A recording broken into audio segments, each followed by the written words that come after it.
ॐ नमो भगवते वासुदेवाय। ॐ नमो भगवते वासुदेवाय। ॐ नमो भगवते वासुदेवाय। नारायणं नमस्कृत्य नरं चैव नरोत्तमं देवीं सरस्वतीं व्यासं ततो जयमुदीरयेत्। नष्टप्रायेषु भद्रेषु नित्यं भागवत सेवया भगवत्युत्तमश्लोके भक्तिर्भवति नैष्टिकी। नमो ॐ विष्णुपादाय कृष्णप्रेष्ठाय भूतले श्रीमते भक्तिवेदान्ता स्वामिन्निति नामिने। नमस्ते सारस्वते देवे गौरवाणी प्रचारिणे निर्विशेषा शून्यवादी पाश्चात्य देशतारिणे। जय श्री कृष्ण चैतन्य प्रभु नित्यानंदा श्री अद्वैता गदाधर श्रीवासादि गौर भक्त वृंदा। हरे कृष्णा कृष्णा कृष्णा हरे हरे, हरे राम राम राम हरे हरे। ग्रंथराज श्रीमद् भागवतम की जय। Shrimad Bhagavad Gita as it is की जय। श्रील प्रभुपाद की जय। समवेत गौर भक्त वृंद की जय। ओम अज्ञानतिमिरान्धस्य ज्ञानाञ्जनशलाकया चक्षुरुन्मीलितं येन तस्मै श्री गुरवे नमः। Hare Krishna, dear devotees, welcome to today's Srimad Bhagavatam for All session. Let us recite Bhagavad Gita, 15th chapter. So yesterday we did, we just read, tried to understand the verses. We have been reciting this chapter for the past 1 week. So now we will recite for maybe 1 or 2 days more. So you will be able to connect as we are reciting the verse. Hopefully you'll be able to connect with the meanings. So let's recite 15. Purushottam Yoga, the yoga of the Supreme Person.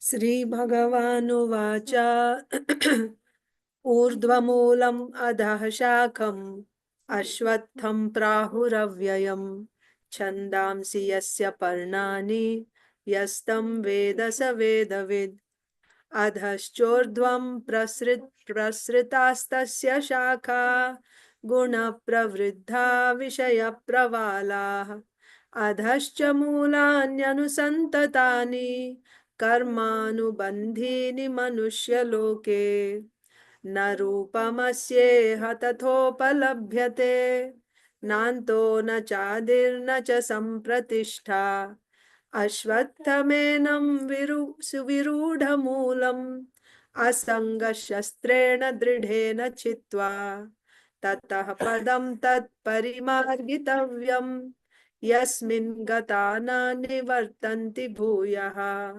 तमेव चाद्यं पुरुषं प्रपद्ये यतः प्रवृत्तिः प्रसृता पुराणी निर्मानमोहाजितसङ्गदोषा अध्यात्मनित्या विनिवृत्तकामाः द्वन्द्वैर्विमुक्ता सुखदुःखसंज्ञैर्गच्छन्त्यमूढा पदमव्ययं तत् न तद्भासयते सूर्यो न शशाङ्को न पावकः यद्गत्वा न निवर्तन्ते तद्धाम परमं मम ममैवांशो जीवलोके जीवभूतः सनातनः मनः षष्ठानीन्द्रियाणि प्रकृतिस्थानि कर्षति शरीरं यद् अवाप्नोति यच्चाप्युत्क्रामतीश्वरः गृहीत्वैतानि संयाति वायुर्गन्धानि वाशयात्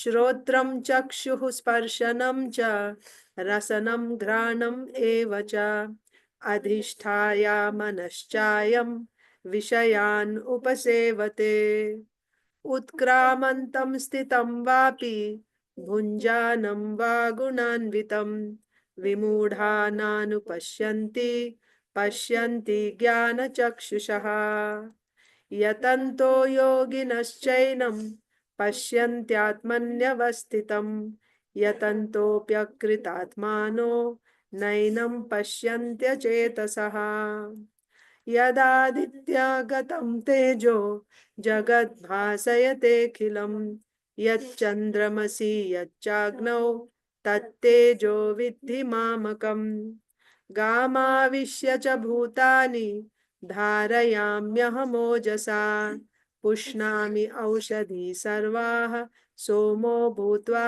रसात्मकः अहं वैश्वानरो भूत्वा प्राणिनां देहमाश्रितः प्राणापानसमायुक्तः पचाम्यन्नं चतुर्विधम् सर्वस्य चाहं हृदि सन्निविष्टो मत्तः स्मृतिर्ज्ञानमपोहनं च वेदैश्च सर्वैरहमेव वेद्यो वेदान्तकृद्वेदविद् एव चाहम् द्वाविमौ पुरुषौ लोके क्षरश्चाक्षर एव च क्षरः सर्वाणि भूतानि कूटस्थोऽक्षर उच्यते उत्तमः पुरुषस्त्वन्यः परमात्मेत्युदाहृतः यो लोकत्रयमाविश्य बिभर्त्यव्यय ईश्वरः यस्मात्क्षरम् अतीतोऽहम् अक्षराद् अपि चोत्तमः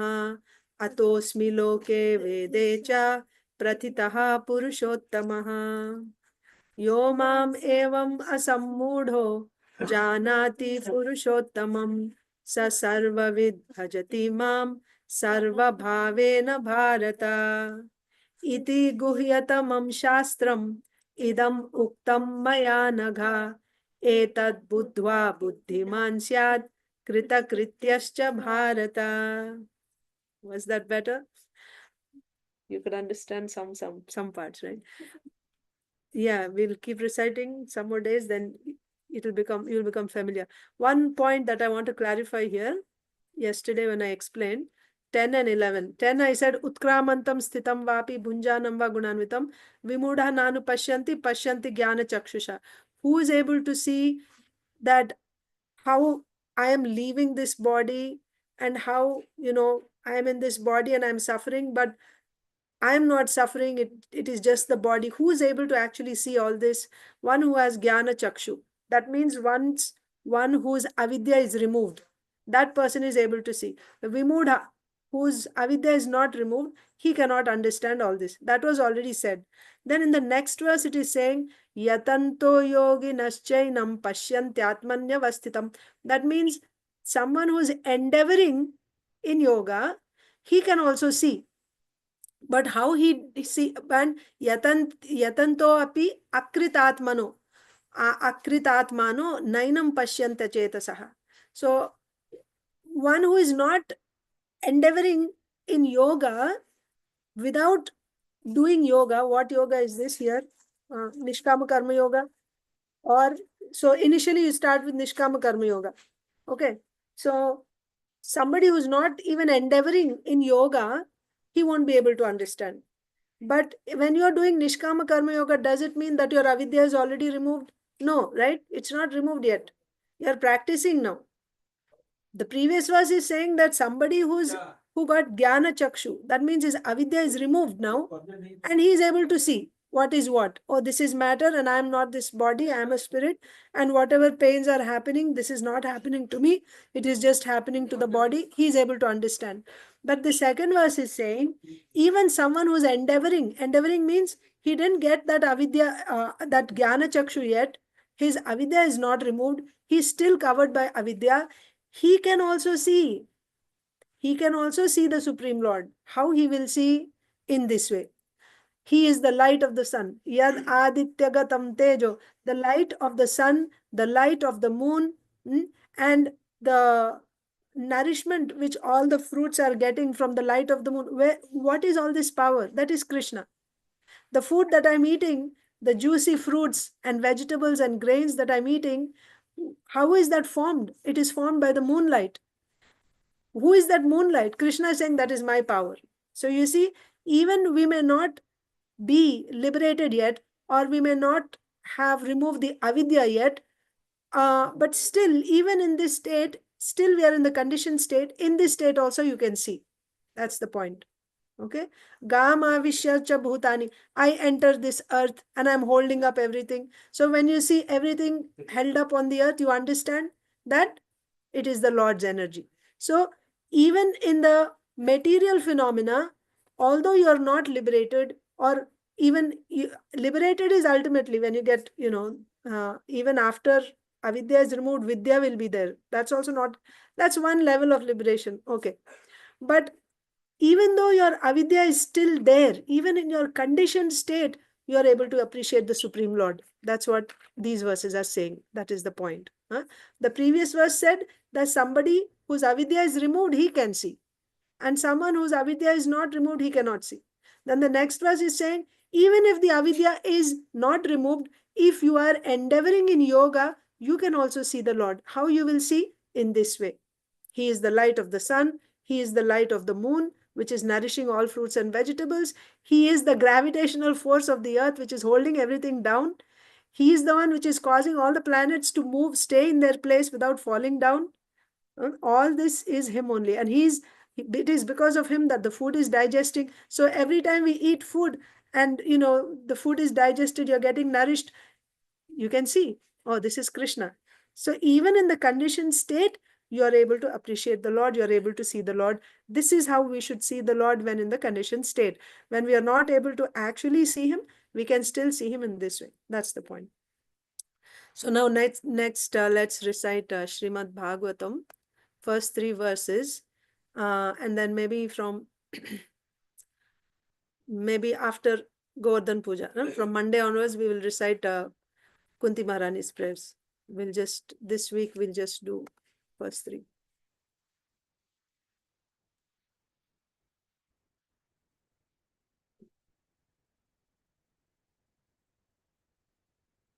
Okay, next one. Om Namo Bhagavate Vasudevaya Janmadhyasya Yatonvayaditaratas Chartheshwabhigyaswarat Tene Brahma Hridaya Adikavaye Muhyanti Yatsurayah Tejo Varimridam Yatha Vinimayo Yatra Trisargo Mrisha Dhamna Svena Sada Nirastakuhakam Satyam Param Dhimahi Dharma Projita Kaitavotra Paramo Nirmatsaranam Satam Vedyam Vastavamatra Vastu Shivadam Tapatrayonmulanam Srimad-Bhagavate Mahamuni-krite Kim va parairishvaraha Sadyo hridyavaruddhyatetra kritibihi Shushrushubistatskshanat Nigamakalpatarorgalitam phalam Shukamukhadamritadravasamyutam Pibata Bhagavatam Rasamalayam Muhuraho Rasika Bhuvi Bhavukaha. I see Rasapriya, she's reciting without looking at the screen. So it's good news that by repeating every day, it just goes inside. That's nice. Okay.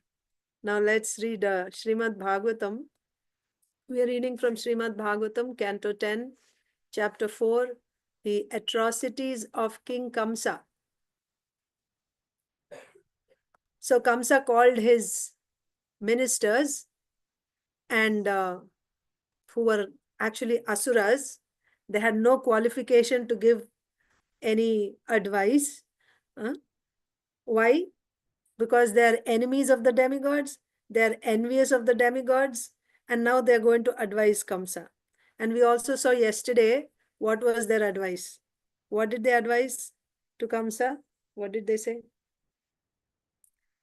We are going to, first of all, first they said, we will go and kill all babies that are born in all cities, villages, and pasturing grounds.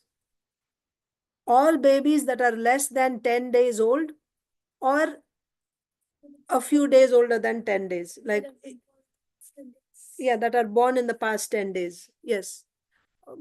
Yeah, past 10 days, or maybe a little bit more, 1 day or 2 days more than that. Let's go and kill all the babies. And also, what did they say? Why do you have to fear the demigods? What can these demigods do to you? They are so fearful. When they hear your bowstring in the battlefield, out of fear, they flee from the battlefield. Why do you have to fear such demigods? We are there with you, like this. They are uh, trying to, huh? Yeah, not only not just advising, but also, uh, building his confidence, right? Building his confidence, saying that, yes, you can do it. Don't worry. Because Kamsa said that the the person, my enemy, Goddess Durga said, my enemy who's going to kill me has already taken birth somewhere else. So now they're, what did Vasudeva say? Remember, to Kamsa, just a few hours ago, actually. This is in the morning, he called for the meeting, and in the night, middle of the night, maybe just in the really early morning hours, Kamsa heard from Vasudeva. Vasudeva said uh, that people who are affected by this vision of not discrimination, distinguishing, like, this is my friend, yeah, discrimination. This is my friend and this is my enemy. Someone who is affected by false ego will see this is my friend and this is enemy. And when he sees like that, he'll become victim of harsha, shoka, moha, lobha, bhaya, krodha, mada, right? Like this. He'll be affected by these things. And one who is affected by these things, what will he do? He will not be able to see the ultimate cause behind everything that is happening. Rather, he will consider the immediate cause to be all in all, and he will spend all his energy. He's very busy in trying to counter the immediate cause. That's what they are doing, right? Oh, so the enemy is born, he's going to kill you. Now let's kill all the babies. So they qualify for, they come under that category. So that means obviously they're covered by avidya, under false ego, being affected by harsha, shoka, bhaya, moha, krodha, dvesha, right? Mada, all these things. By that, now they're saying that, oh, he's going to kill you, don't worry. What? Why demigods? Because he's the lord of the demigods.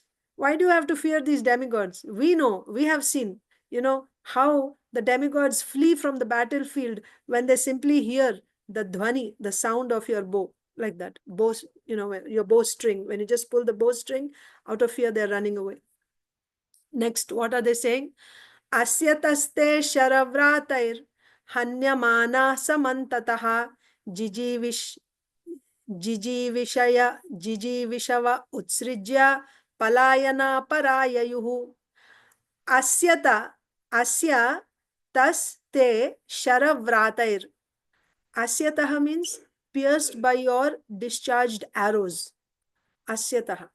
When they are pierced by your arrows, te, your sharavrataihi, by the multitude of arrows. So many arrows. When they are pierced by your arrows, right? Arrows, many arrows that you have released, when they're pierced by those arrows, hanyamanaha samantataha, being killed here and there, jijivishava utsrijya. Now, jijivishava means they have this aspiration to live. So, if they just stayed there, they would get killed because they'll be pierced by more arrows. You're releasing so many arrows, multitude of arrows. So, with a desire to live, what do? Utsrijya, they leave that battlefield and they go away. Palayana, run away. Utsrijya means they get up from there, they give up that battlefield. Palayana parayayuhu, right? They give up even fighting, and they run away with the intention of escaping to save their life. That means really demeaning the enemy, that what is their value? Why do you even have to consider them? You don't even have to worry about them. They're just like, like insects or something. You don't have to worry about them. Asya taste sharavratar hanyamanaha samantataha jiji vishava utsrija. That means they're so fearful of you when they're hit by your arrow. They know that they're going to die. So out of, wanting to save their life, they just run away from the battlefield. Palayana parayayuhu. While being pierced by your arrows, which you discharged on all sides, some of them who were injured by the multitude of arrows, but who desired to live, fled the battlefield intent on escaping. Who are they talking about? Who are they talking about? Who is running away? The demigods. केचित् प्राञ्जलयोदीना न्यस्तशस्त्रादिवौकसः मुक्तकच्छ शिखा केचिद् भीतास्मा iti vadinah. Kechit. So some of them run away from the battlefield. Kechit means some others. Pranjalayah means, right, Anjali, folding their hands and pleading, begging. Dina, in a very helpless condition, in a very, helpless condition. They pray in front of you. Nyasta shastra divaukasaha. Please give up this weapon. No, nyasta shastra. They drop their weapons, right? Surrender. Nyasta shastra, being bereft of all weapons. Divaukashaha, the demigods. Mukta kacha. Kacha means hair, right? Mukta kacha. No, shikha. Shikha is hair. Mukta kacha shikha. Their garments and their hair loosened and scattered. That means they were so fearful that their clothes became loose. That means untied. Their hair, which is tied in a sikha, is also untied. Bhita sma iti vadinaha. And being very, very afraid, they spoke like this to you. Some of them ran away, the demigods. Some of the demigods, as soon as they were pierced by the weapons, they ran away out of fear to save their lives, while others, bereft of all their weapons, that means you are so powerful, they couldn't even stand with their weapons. Maybe their weapons are cut off or something, but without any weapons, now they beg in front of you, folding their palms in front of you in a very helpless condition. These demigods, with their hair loosened, their clothes loosened, out of great fear, they spoke to you like this.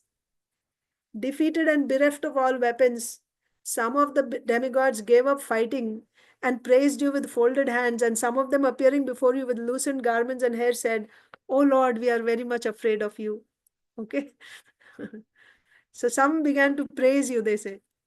Natvam vismrita shastrastran virathan bhaya samvritan hamsyanya sakta vimukhan bhagna chapan ayudhyataha. Natvam vismrita shastrastran. Shastra and astra. You know what's the difference between shastra and astra?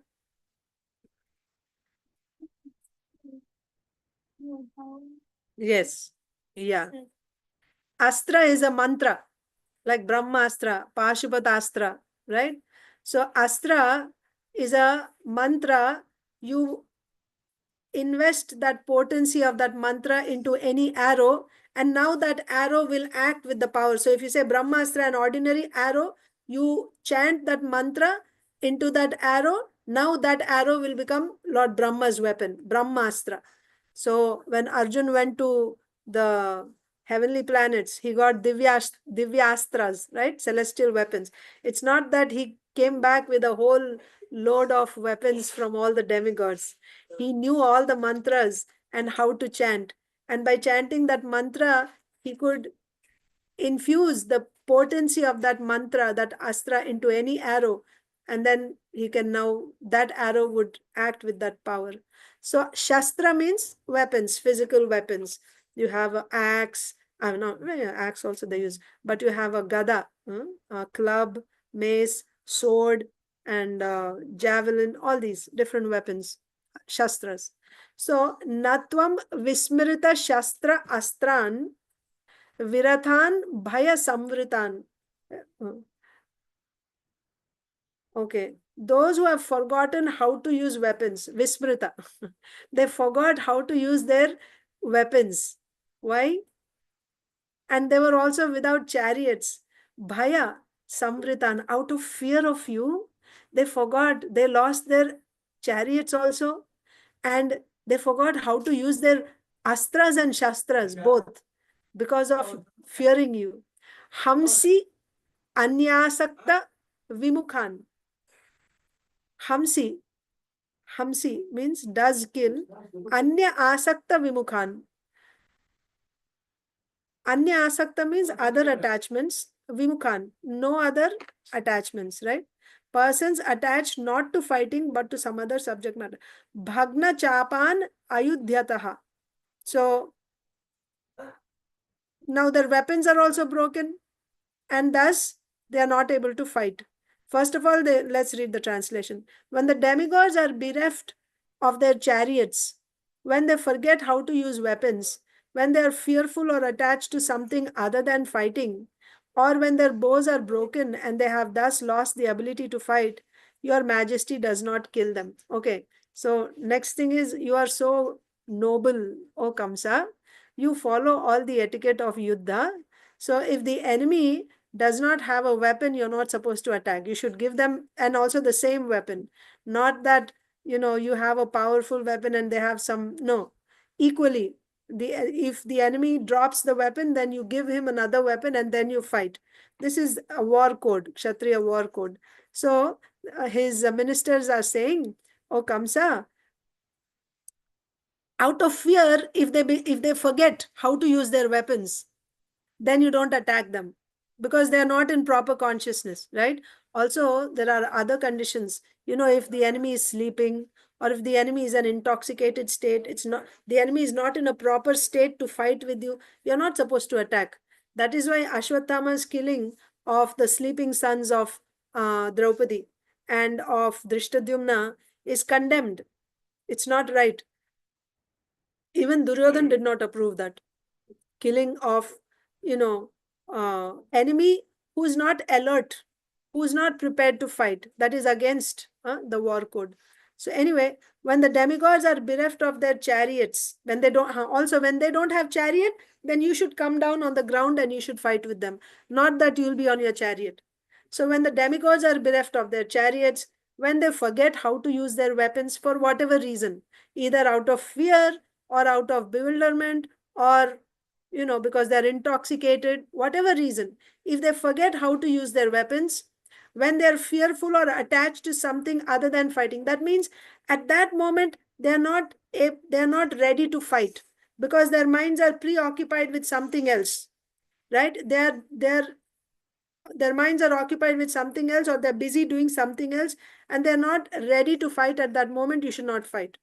So when they're not attached to fighting, but rather to something other than fighting, and when their bows are broken and they have thus lost the ability to fight, your majesty does not kill them.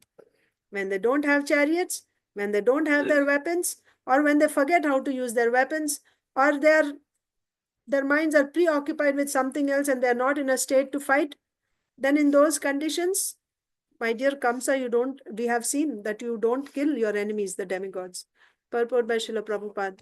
There are principles that govern even fighting.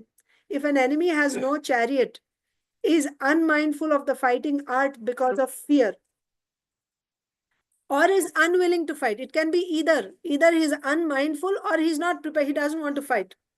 If he doesn't want to fight, you cannot force him. He has that free will, right? So, or is unwilling to fight, or sometimes he just surrenders, right? That is out of fear. Then he is not to be killed.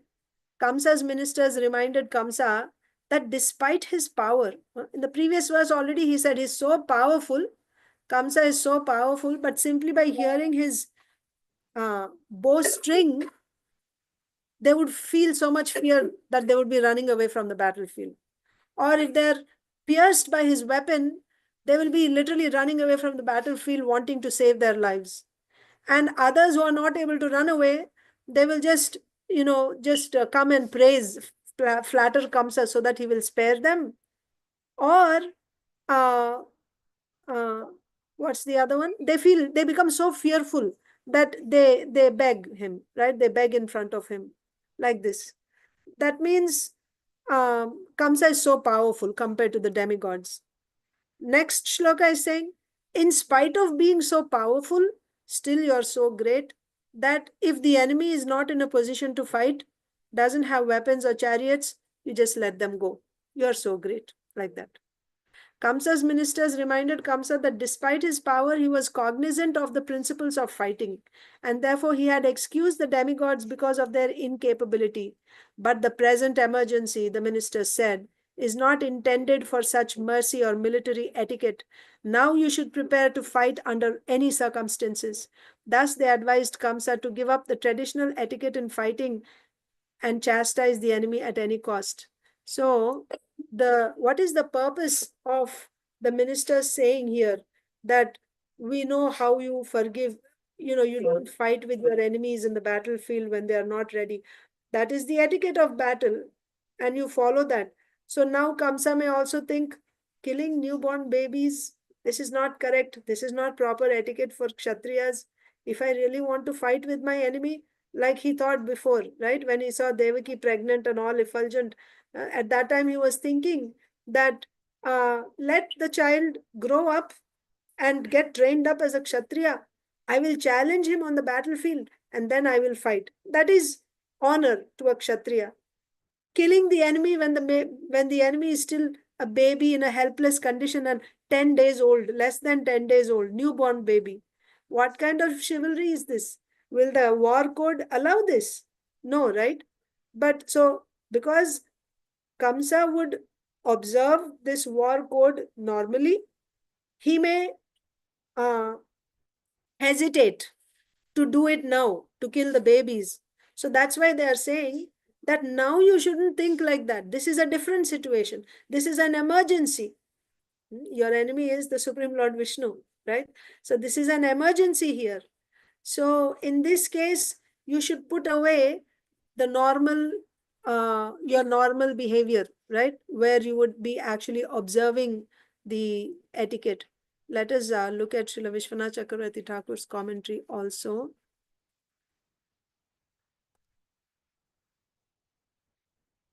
Accidentally, I closed that yesterday, so it'll take me a minute to open it.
Okay. So Srila Vishwanath Chakravarti Thakur, what is Srila Vishwanath Chakravarti Thakur saying here? That after hearing their master's statement, the envious asuras who were enemies of the demigods and were not very expert in their dealings advised Kamsa as follows. What did they advise? Right? So then here we see what is the qualification of these advisors. Na ati kovidaha. Ati means qualification. That means they had no qualification of expertise, right? Of knowledge. And such people are now advising Kamsa. What was their advice? Anirdashan means children less than 10 days. Nirdashan means 10 days or little older. The demons proclaimed, today we will kill all children over and under 10 days old. Then they said this, the demigods always fear the sound of your bowstring. They're constantly in anxiety, afraid of fighting. Therefore, what can they do by their endeavors to harm you? What power do they have? Then, while being pierced by your arrows, which you discharged on all sides, some of them who were injured by the multitude of arrows, but who desired to live, fled the battlefield intent on escaping. So, being pierced by your, Vishwanath Chakravarti Thakur is saying, being pierced by your arrows, the demigods fled the battlefield. Then, defeated and bereft of all weapons, some of the demigods gave up fighting and praised you with folded hands. Okay, there's no commentary. The next verse. When the demigods are bereft of their chariot and etc., you don't kill them, right? We saw that you don't kill them. Here, Srila Vishwanath Chakravarti Thakur is saying, the demons continue speaking to Kamsa. Your sense of righteousness increases the strength of the demigods. Give up this sense of righteousness, for this is not the time for dharma. That's what they're saying, right? This, your sense of righteousness, that this is Kshatriya etiquette, we should not fight, we should not kill babies. If you do that now, your sense of righteousness will put you in trouble. It will increase the strength of the demigods. So now is not the time for you to follow righteousness. You should just kill the enemy at under any circumstances, at any cost. Like that, they're saying. Then the next verse. So they said, thus they advised Kamsa to give up the traditional etiquette in fighting and chastise the enemy at any cost. Just finish the enemy. Kim kshema shurair vibudhair, kim kshema shurair vibudhair, asamyuga vikathanaihi, rahojusha kim harina, sambhuna va vanaukasa, kim indre nalpa viryena, brahmana va tapasyata. Kim kshema shurair vibudhair. Kim kshema. Kshema means what? Kshema means well-being, right? But here, kim means what is there to fear. Kshema shurair. Kshema means in a place where there is a scarcity of the ability to fight. Shurair, by the demigods. Kim kshema shurair. Vibudhair. What is vibudha? Vibudhaihi. By such powerful persons. Kim kshema shurair vibudhair. What is there to fear of the demigods whose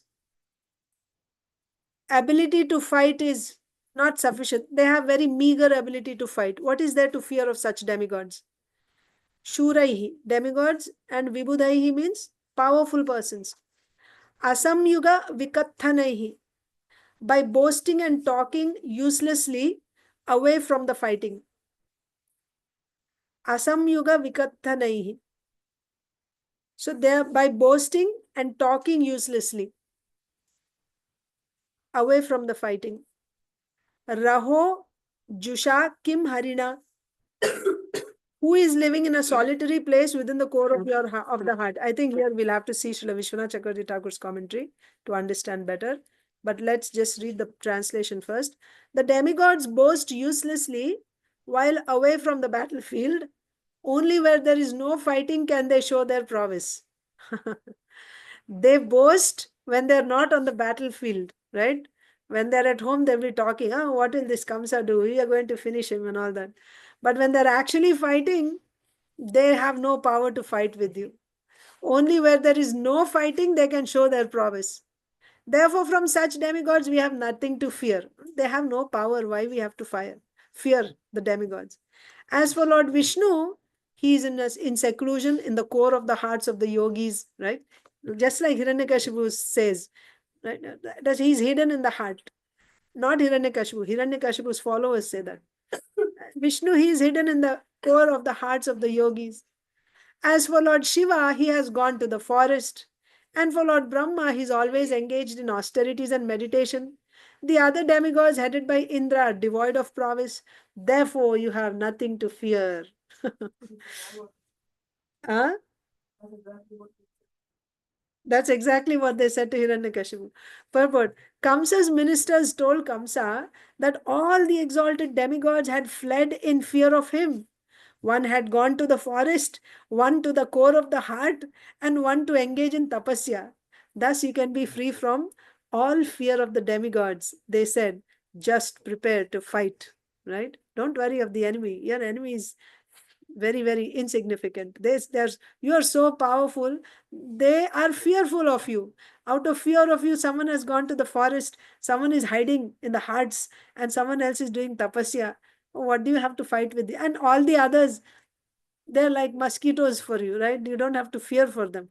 They're all like, they have no power, like that. Srila Vishwanath Chakravarti Thakur's commentary, we'll see.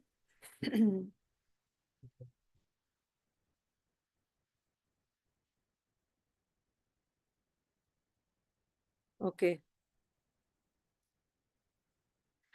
This verse is spoken to show that the demons have no fear of the demigods. They are trying to show who's speaking. This verse is spoken means the demons are speaking. The ministers of Kamsa are speaking. And why they're speaking? They're speaking to show Kamsa that we have no fear of demigods. We don't fear demigods. So what are they saying? The demigods display courage where there is no danger. Okay. So kshema means what? Kshema means the place where there is no danger, right? Kshema. You should stay well, right? Where everything is fine. That is kshema. So the demigods will show their power where there is no danger. Staying in a safe place, they'll talk about their greatness. They're saying the demigods display courage where there is no danger, kshema, and show pride outside the battlefield by boasting and talking uselessly. Now, they won't boast on the battlefield because if they boast immediately, they'll be shot by arrows. So, when they're not on the battlefield, at home, they will talk big, big things and they'll boast. I will do this, I will do that, I will finish that kamsa, like that. They will talk. They will boast. That is asamyuga vikathanaihi. Asamyuga means away from the battlefield. Right? They're not in the battlefield. Vikathanaihi means empty talks, boasting that, oh, we are this and we are that. So this is the position of the demigods. They will show their courage staying in a safe place, not on the battlefield. And they will talk, they will boast about their prowess away from the battlefield, not when on the battlefield. Because you are stronger, you should have no fear of even Hari or Shiva. What to speak of these demigods? You are so powerful, you have nothing to fear even from Lord Shiva or Lord Hari. Hari prefers solitary places. Raho Jusha. Raho Jusha means in seclusion. He likes to stay in solitary place where nobody is there. That means in the hearts. In the hearts. So Raho Jusha. Hari prefers to stay in solitary places. Even if the demigods have strength, why do they not come out and fight? So let's say, okay, the demigods are powerful. If they are actually powerful, why don't they just come out on the battlefield and fight with you? Why does Hari hide within the hearts of the people? Right? Why is he hiding in the hearts of the people? And why does Shiva stay in the forest in Ilavrita Varsha without mixing with people? So you know that pastime where Lord Shiva is staying in Ilavrita Varsha with goddess Parvati and all her maid servants. No male can go there. If they go, they will also turn into females. Remember King Sudyumna, he went there, his horse, his ministers, everyone turned into females, like that. So the ministers of Kamsa are saying, why Lord Shiva is hiding there in the forest, in seclusion, not allowing anyone else to come there? Because of fear of you. Why Hari is hiding in the hearts of people? Out of fear of you. If they're actually powerful, why don't they just come on the battlefield and challenge you and fight with you? That's what you call bad association. Exactly. So Kamsa After all that realization just a couple of hours ago, now in this association, once again, he will be influenced in minutes. Yeah. So this is the bad association. Okay. Now, once again, I want to look at the Sanskrit now. Kim Kshema, Shurair Vibudhair, right? Shura, Shurvir, right? They show their uh, power of battle, their courage. Shur means not demigod. Shurvir, they say, right? Courageous. Like they'll show their courage where in Kshema. So Kim means what do you have to fear, right? Of those people who show their courage in a safe place where there is no danger. Vibudhair, Vibudhair also very powerful, but they show their power where only in words, out of battlefield, outside the battlefield. Asamyoga vikattanaihi. So those people who talk of their prowess when they're not on the battlefield, right? Such great, powerful persons. What do you have to fear from these powerful persons who can only talk of their power when they're outside the battlefield? What do you have to fear from those Shurvir, courageous people who can only show their courage when they are in a safe place, not on the battlefield? Hmm? Then what do you have to fear even from Hari? Hari, who's Raho Jusha, who's staying in the hearts. Kim Harina, right? What fear do you have from Hari, who's hiding in the hearts of people? Shambhu means Shiva. Shambhunava Vanaukasha. And what fear do you have from Shambhu, Lord Shiva, who's gone to the forests and he's also staying there in seclusion, not allowing anyone else to come? Kim Indrenalpa Viryana. Alpa Virya means very little, you know, insignificant prowess they have. Who? Indra and other demigods. If Hari and Shiva are going away in fear of you, what to speak of other lower demigods like Indra and others whose courage is very, very insignificant, meager. Brahmanava tapasyata. So, and also Lord Brahma, he's sitting in meditation. So, what fear do you have from demigods?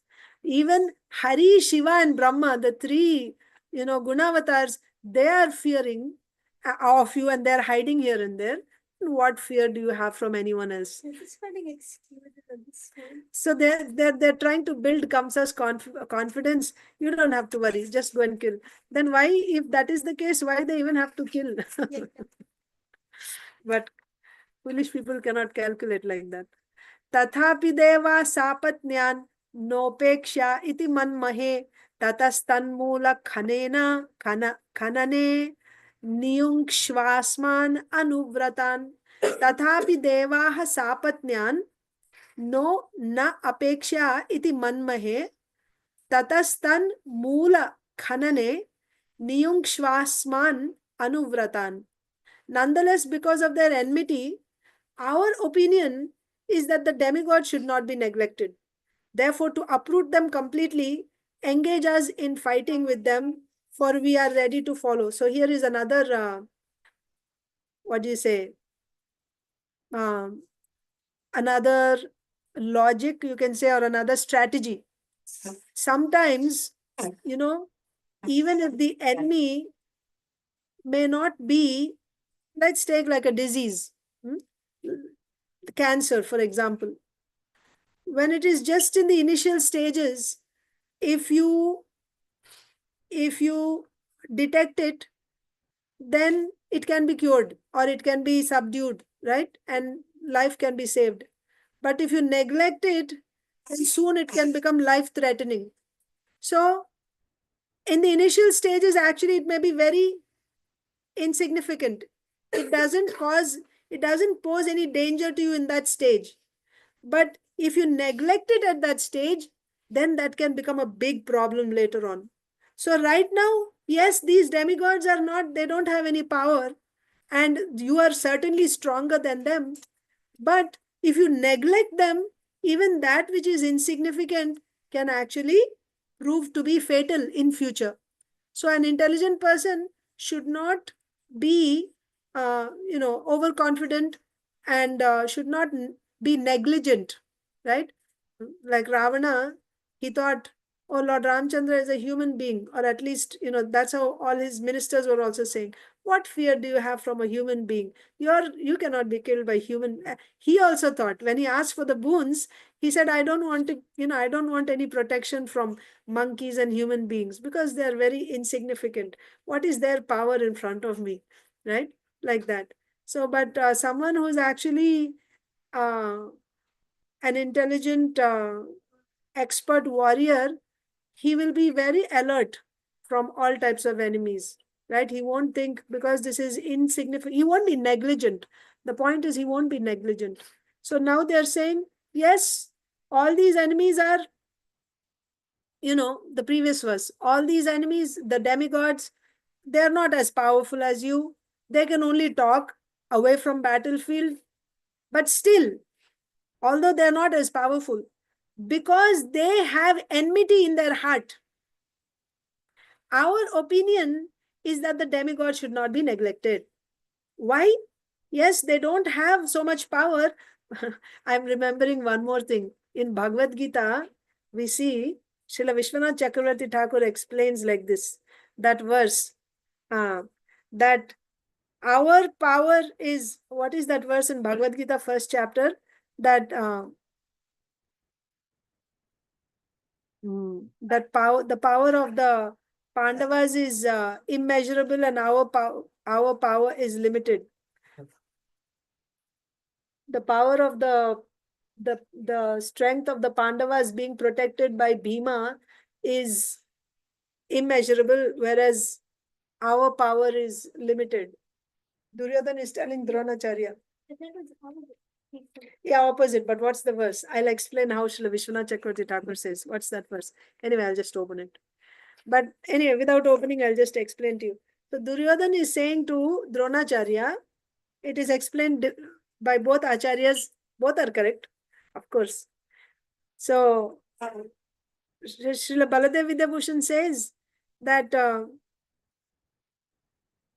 we are protected by Bhishma Dev, so our power is unlimited. Bhishma has so much experience, and he has this Ichha Mrityu Vardhan boon. So nobody can defeat us. Whereas they are protected by Bhima. Bhima, he can only eat, and his mota buddhi, right? His dull intelligence. He cannot, right? So therefore, and he's not as experienced as Bhishma Dev.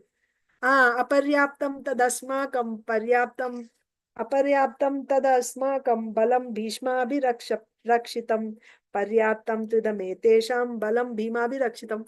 Like that. So thank you, Mataji, Chinmay Mataji. So aparyaptam, this word aparyaptam means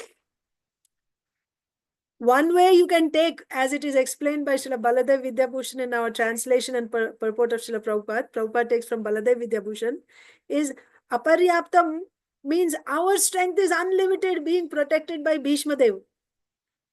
But Srila Vishwanath Chakravarti Thakur explains why I am saying this. I will come to our context here. There, Srila Vishwanath Chakravarti Thakur says, aparyaptam can also mean it is not sufficient. Paryaptam means sufficient.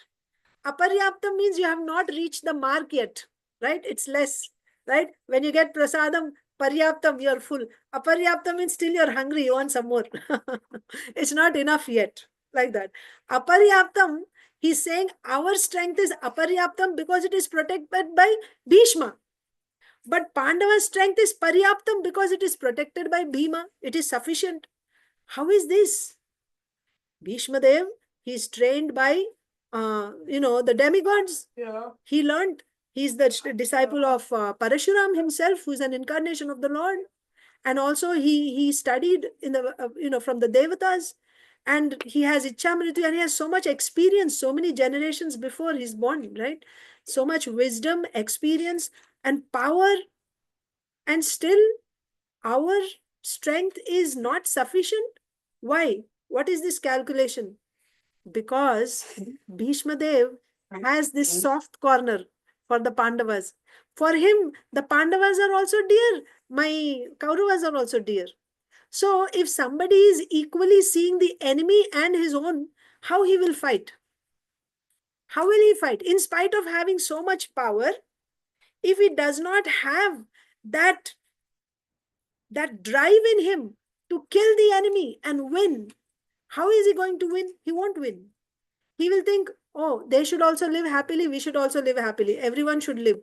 How can such a person fight and win a battle if he's thinking the enemy also should not be killed, we should also not be killed? He will simply be fighting to, kind of without killing anyone, so that everyone will live. It's like playing for time pass. For some time we will play so that they will not be killed, we will not be killed.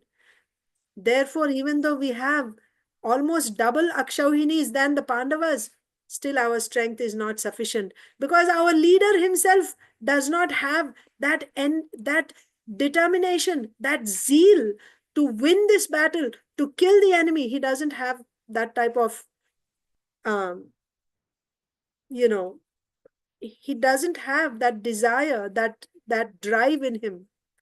Therefore, in spite of having so much army and everything, it is not sufficient. What about the other side? It is sufficient. How? They're, they are protected by Bhima. Bhima? Now Duryodhana is an enemy of Bhima, right? He always thinks Bhima is a dullard, right? He's dull-headed. He can only eat. He has no intelligence. That's how Duryodhana thinks about Bhima. Although he is mota buddhi wala. Mota buddhi means dull-headed, right? His intelligence is not sharp. And his skill also is not as good as Duryodhana's, actually. He has physical power, 10,000 elephants, but his skill in Gada Yuddha is not as good as Duryodhana's. Both were trained from the same. Balramji trained both of them. Duryodhana's strength was not as much as Bhima, but Duryodhana's skill was better. Bhima's skill was not as good as Duryodhana's, but he had physical power. So Duryodhana is saying, their army is strong, being protected by Bhima. Why? Why is it strong? Because he has this, whatever happens, I have to kill the enemy and take my kingdom back at any cost. He has that enmity in his heart, right? You have insulted us, you have sent us to forest, you have taken away you've done so many injustices to us. He took vows also to kill all the 100 sons. Now he has to fulfill the vow. So he has this drive in him that he's waiting like an angry serpent. We see in other places also in Bhagavatam that Vidura is telling Dhritarashtra that, don't make enmity with the Pandavas. Only because of Yudhishthir Maharaj, they are contained. Otherwise, they are like angry serpents, ready to strike at the first opportunity. Be wise. Don't call for, don't go for this war. Do whatever it takes to avoid this war. Like this, he was advised. That means the Pandavas had this, they were ready to do anything to fight and kill the enemy. So that is why when they had that enmity in that heart, even though their power was less, still they were more powerful. Their strength was sufficient because they had that drive to fight and kill the enemy. This is Duryodhana saying to Dronacharya in Bhagavad Gita, first chapter. So coming back here, Kamsa's ministers are saying that yes, they are not as powerful, but they have enmity. The enemies have enmity toward you.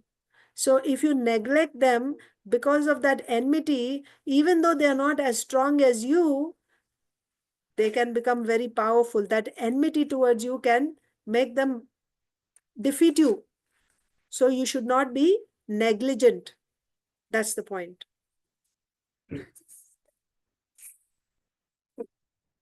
What? Because he was sick, that they're all like scared. That's what he's saying. See, look at the strategy of the ministers. They're saying, first they said, they're nothing. They don't have no strength. You are so great. They're afraid of you. They run away from you. This is to build Kamsa's confidence. You're so powerful. Your enemy is insignificant. You can do it, right? And after this, now Kamsa may think, Oh, so if I'm so powerful, why I have to even worry about them? And besides, he's just a baby. When he grows up, I'll just kill. What can these demigods do to me? No, no. Even if they are not so powerful, they have this enmity toward you. Because of that enmity, one small thing can sue in future, like fire. Take another example. A small fire, initially you can just put it out, right? Put your hand on top and you can put it out, but if you let it go, it can burn the whole house, isn't it? So you have to be alert, even though it may not be dangerous at the moment because they are not as strong as you, but if you just neglect them, they can prove to be fatal in future. So now is not the time for you to think that, oh, this is not righteous, this is not dharma to kill babies. This is emergency. This is not a normal, ordinary war. You should kill that enemy in the form of babies. And they gave the plan. First of all, they gave their plan. We'll kill all the babies that are born in the past 10 days, right? And then they're giving a reason why he should do it. Nonetheless, because of their enmity, our opinion is that the demigod should not be neglected. Therefore, to uproot them completely, engage us in fighting with them, for we are ready to follow you. And finally, we are your faithful servants. Just order.